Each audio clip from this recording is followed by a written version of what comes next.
lakukan. Mereka belajar kembali. Mereka belajar kembali. Dan di tahun kira-kira 1272, saudara bisa bayangkan setelah berapa tahun? Hampir 100 tahun. Setelah hampir 100 tahun. Ya, waktu tanah itu mulai mengeras. Tanah liat yang berada di bawah daripada bangunan itu. Masih berapa? 4 tingkat. Waktu bangunan itu dibangun 4 tingkat, mulai settle little bit ke bawah. Maka itu tanah liat mulai apa? Mulai mengeras. Dan mungkin di dalam jangka waktu 90 something tahun. Ya. Dan tanah liat yang mulai mengeras itu mungkin karena les hujan dan lain sebagainya yang terjadi.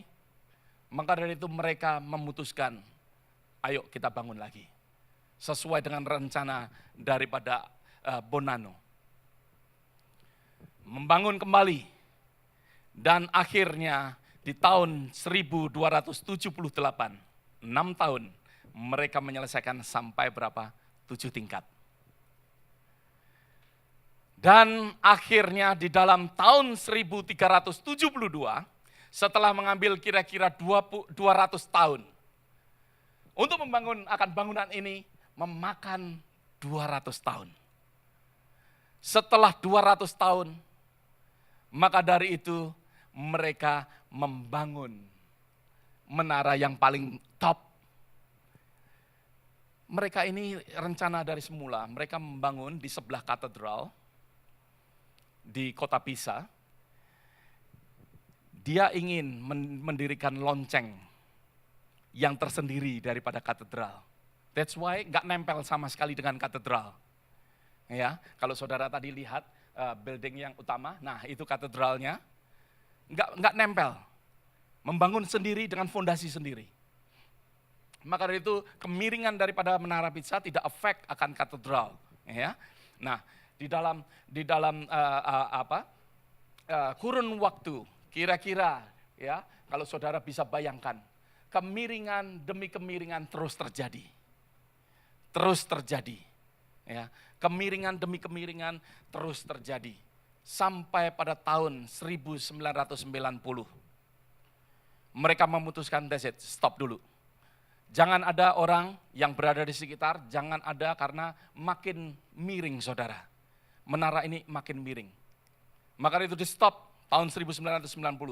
Memakan waktu 12 tahun. Memakan waktu 12 tahun. Bukan untuk menegakkan, menara ini sudah tidak bisa ditegakkan kembali. Memakan waktu 12 tahun, untuk membenarkan, untuk stabilize daripada fondasi sekitarnya.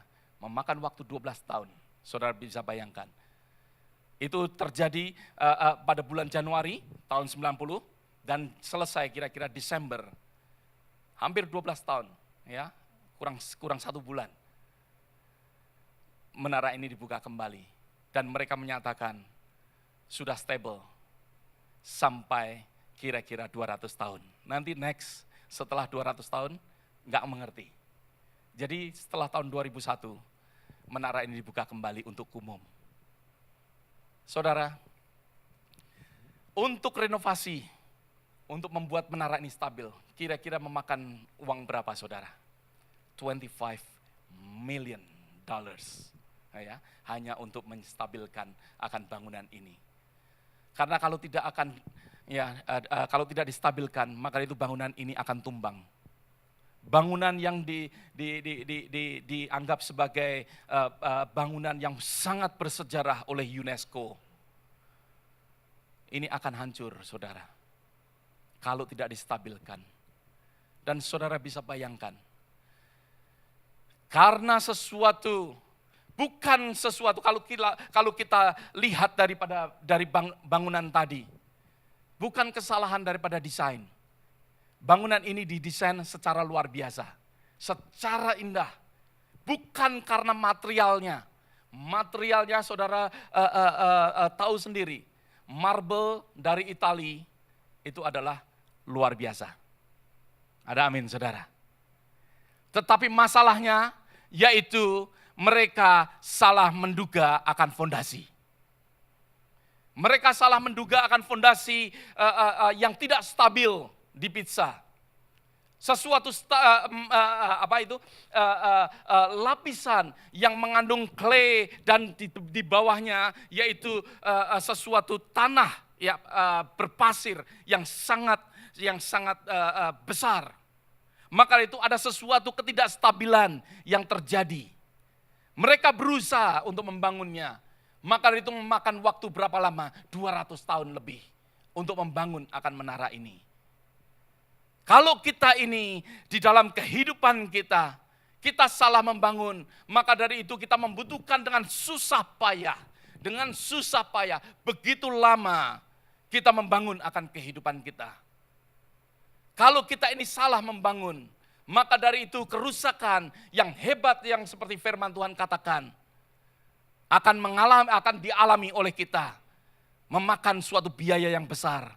Berapa banyak saudara? Dikatakan untuk renovasi di dalam 12 tahun, 25 miliar dolar. Hanya bukan untuk menegakkan, sudah nggak bisa ditegakkan. Hanya untuk membuat stabil. Bagaimana di dalam kehidupan kita? Bagaimana di dalam kehidupan kita? Apakah kita membangun di dalam sesuatu dasar yang benar? Tuhan Yesus mengatakan di dalam firman Tuhan yang tadi kita baca, bahwa kita ini di dalam kehidupan kita seumpama membangun sebuah rumah. Tentunya saudara dan saya mulai berpikir, kenapa Tuhan Yesus memikirkan sebuah rumah? Karena setiap daripada kita membutuhkan rumah. Ada amin saudara. Maksudnya tempat di mana kita tinggal. Mungkin saudara rumah bisa gambarkan sebagaimana saudara bernaung. Bagaimana saudara mendapatkan perlindungan. Bagaimana saudara mendapatkan keamanan. Bagaimana saudara mendapatkan kenyamanan. Bagaimana saudara mendapatkan istirahat. Bagaimana saudara hidup ada di rumah itu. Sesuatu yang Tuhan perumpamakan. Di dalam kehidupan kita seperti seorang yang membangun rumah. Maka dari itu Yesus berkata bahwa kita semua adalah pembangun daripada rumah. Kalau kita pikirkan di dalam kita membangun rumah, setiap daripada kita ada miripnya satu dengan yang lain. Ada amin saudara. Kita membangun akan rumah di dalam kehidupan kita. Sama setiap orang membangun akan rumah. Maksud saya rumah kehidupan. Setiap daripada saudara. Satu dengan yang lain mirip. Kita apalagi kita berada di gereja. Kita semua berusaha untuk berpakaian yang sopan, yang baik ke gereja. Kita mempunyai sesuatu kemiripan satu dengan yang lain. Pagi-pagi kita bangun, mempersiapkan untuk kita pergi ke gereja. Sesuatu kehidupan yang kita sedang bangun. Ada sesuatu kemiripan satu dengan yang lain. Di dalam pembangunan akan rumah, Tuhan Yesus juga katakan bahwa kita mempunyai sesuatu tujuan yang sama, ya, yang seperti saya katakan, tujuan kita yaitu membangun akan kehidupan, membangun akan rumah. Kita sama-sama membangunnya. Mereka membangun tempat tinggal, ya, ataupun saudara dan saya membangun akan tempat tinggal di dalam geografi yang sama. Geografi kita di mana saudara? Setiap daripada kita nggak ada yang lepas daripada dunia ini. Ada amin saudara. Setiap daripada kita mengikuti gravitasi daripada dunia ini.